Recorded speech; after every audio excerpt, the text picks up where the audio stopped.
మొన్ననే ప్రసాద్ మల్టీప్లెక్స్ లో విడుదల 2 చూసొచ్చా. విడుదల పార్ట్ 1 క్రియేట్ చేసిన సెన్సేషన్ ఏంటో మనందరికీ తెలిసిందే. విడుదల 2 కూడా అదే లెవెల్ ఎక్స్పీరియన్స్ ఇచ్చిందా లేదా అనేది చూద్దాం. ఆల్రెడీ మన ఛానల్లో ముఫాసా, బచ్చలమల్లి రివ్యూస్ ఉన్నాయి, ఒకసారి చెక్ చేయండి. అండ్ ఈ వీడియోకి ఒక 1000 లైక్స్ అయితే టార్గెట్ ఇస్తున్నా, కొట్టేయండి. అండ్ ఇలాంటి ఫాస్ట్ రివ్యూస్ కోసం మన ఛానల్ని సబ్స్క్రైబ్ చేసుకోండి. నా coming to the story line, పోలీసులకు దొరికిన పెరుమాల్ వాళ్ళ దగ్గర నుండి ఎలా తప్పించుకున్నాడు, అసలు ఈ పెరుమాల్ బ్యాక్ స్టోరీ ఏంటి, దేనికోసం ఈ ఉద్యమం చేస్తున్నాడు అనేది remaining part of the film. Now coming to the positives, writing and direction by Vetrimaran అనేది టూ గుడ్. సొసైటీ నుండి ఒక పర్సన్ రెవల్యూషన్ స్టార్ట్ చేస్తే ఆ సొసైటీ ఎలా రియాక్ట్ అయింది, వెనకాల పాలిటిక్స్ ఎలా ఉంటాయి, ఇవన్నీ సేమ్ పార్ట్ 1 లాగానే ఈ పార్ట్లో కూడా అదే లెవెల్ హార్డ్ హిట్టింగ్గా ప్రెజెంట్ చేశారు. స్టార్టింగ్ 30 మినిట్స్ చాలా ఇంట్రెస్టింగ్గా స్టార్ట్ అవుతుంది అండ్ చాలా గ్రిప్పింగ్గా కూడా ఉంటుంది. మధ్యలో వచ్చే political and revolution related dialogues చాలా ఆలోచింపు చేసేలా ఉంటాయి. సెకండ్ హాఫ్లో వచ్చే కొన్ని పోర్షన్స్ అసలు వెట్రిమారన్ తప్ప ఇంకెవరు చేయగలరా అని అనిపించింది. అంత ఇంటెన్స్ అండ్ హార్డ్ హిట్టింగ్గా ఉంటున్నది. ఇక క్లైమాక్స్ అయితే మాటలు లేవు అసలు. యాక్షన్ బాక్స్ కూడా మనం ఏవైతే వెట్రిమారన్ నుండి ఎక్స్పెక్ట్ చేస్తామో అదే లెవెల్లో ఉన్నాయి.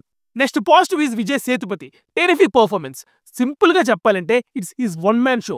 ఒక యాక్టర్ గా చేయాల్సిన అన్ని వేరియేషన్స్ ని ఈ ఒక్క మూవీలోనే చేసి చూపించాడు and it's definitely award worthy performance. Music and songs బేరాజా గారు ఈస్ గుడ్. 2 సాంగ్సే ఉన్నాయి, అవి చాలా బాగున్నాయి. Emotional scenes and action scenes లో కూడా చాలా బాగా ఇచ్చారు. అండ్ ఫస్ట్ హాఫ్ లో కొద్దిగా డ్రాగ్ చేశారు అనిపించిన ప్రతి చోట ఈ మ్యూజిక్ తో సీన్స్ ని కవర్ చేయడానికి ట్రై చేశారు. Cinematography just top notch. 70% of the film forest లోనే ఉంటుంది. చాలా అంటే చాలా న్యాచురల్ గా ఉంటుంది. ఆ కొండల్లో, ఆ గుట్టల్లో కెమెరాస్ ఎలా సెట్ చేసుకున్నారో, లైటింగ్ ఎలా పెట్టారో తెలియదు కానీ వాళ్ళ ఎఫర్ట్స్ మాత్రం hats off. Production values are good. అంత టీంతో ఫారెస్ట్ లో షూట్ చేయడమే ఒక పెద్ద టాస్క్. అలాంటిది సక్సీడ్ అయ్యారు అంటే గ్రేటే. నా comment the negatives, screen play ఇంకొంచెం ఎంగేజింగ్గా రాసుకొని ఉండాల్సింది. ఫస్ట్ 30 మినిట్స్ చాలా ఇంట్రెస్టింగ్గా చూపించాక ఆ తర్వాత మళ్ళీ ఇంటర్వెల్ వరకు చాలా డ్రాగ్ చేసి చూపించారు. టూ మచ్ పొలిటికల్గా ఎక్కడో డీవేట్ అయిపోతున్నట్టు అనిపిస్తుంది. ఒక మంచి ఇంటెన్స్ సీన్ వచ్చినప్పుడు మధ్యలో ఫ్లాష్ బ్యాక్ ఎపిసోడ్స్ వచ్చి కొద్దిగా డిస్టర్బ్ చేస్తే. సేమ్ సెకండ్ హాఫ్లో కూడా అలానే పెట్టారు.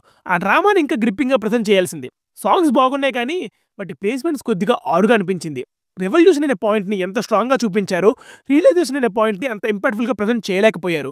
విఎఫ్ఎక్స్ ఈజ్ టూ బ్యాడ్ అండి. ఉన్నవే 1-2 విఎఫ్ఎక్స్ షాట్స్, అవి చాలా బ్యాడ్గా ఉన్నాయి. అండ్ డబ్బింగ్లో లిప్సింగ్ ఇష్యూస్ ఉన్నాయి. వాటి వల్ల ఎవరో ఒకటితో మాట్లాడితే ఇక్కడ ఇంకో డైలాగ్ వస్తుంది. సినిమా మొత్తం కాదు, కొన్ని సీన్స్లో అలా అనిపించింది. ఎడిటింగ్ కొంచెం బెటర్గా ఉండాల్సింది.